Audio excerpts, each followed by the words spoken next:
அக்கா ஏரஜி பாக்குறதுக்கு ரெண்டு சாரி ஒரே மாதிரி தானக்கா இருக்கு. இப்ப ரேட் மட்டும் ஏன்க்கா இவ்ளோ டிஃபரெண்டா இருக்கு? இந்த ரெண்டு சாரியும் சொல்றேன். ஆமாக்கா. ஆமா ரஜி, இந்த क्वेश्चन நீ மட்டும் இல்ல எல்லாரும் கேட்டுட்டு தான் இருக்காங்க. சோ இந்த क्वेश्चनக்கான ஆன்சர் தாங்க இன்னைக்கு வீடியோல உங்களுக்கு சொல்ல போறேன். கண்டிப்பா வீடியோவை ஃபுல்லா பாருங்க. என்ன அப்படின்னா இந்த மெட்டீரியல் வந்து உங்களுக்கு 1240ங்க இதனோட பிரைஸ். சோ இந்த சாரியோட பிரைஸ் வந்து 710ங்க. இந்த சாரியோட பிரைஸ் 710. சோ ரெண்டு சாரியும் உங்களுக்கு வீடியோல பாக்கும்போது ஒரே மாதிரி தான் இருக்கு, ஒரே மாதிரியான கலர் காம்போல தான் இருக்கு. நீங்க பாக்கும்போது உங்களுக்கு அதனோட டிஃபரன்ஷியேட் தெரியாதுங்க. பட் இந்த சாரி வந்து நம்ம ஃபீல் பண்ணி பாக்கும்போது இது வந்து 710க்கான குவாலிட்டியில இருக்கும், இது வந்து 1240க்கான குவாலிட்டியில இருக்கும்.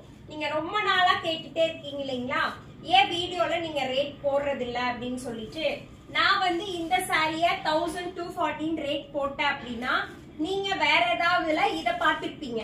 இது வந்து 710க்கு இருக்கும். சோ ஏன் வந்து ரேட் ஜாஸ்தியா இருக்குது அப்படிங்கிற கன்ஃபியூஷன் உங்களுக்கு இருக்கும். சோ அதனால first quality, second quality, third quality ஒரு சாரிலயுமே குவாலிட்டி டிஃபரன்ஸ் இருக்குதுங்க.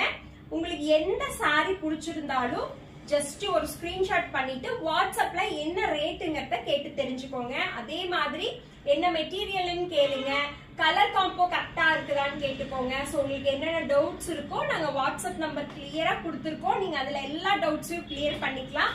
சோ நம்ம விஷாக்கால எப்பவுமே குவாலிட்டியில நாங்க சாக்ரிஃபைஸே ஆகுறது இல்லைங்க, ஃபர்ஸ்ட் குவாலிட்டி மெட்டீரியல் மட்டும் தான் கொடுத்துட்டு இருக்கோம்.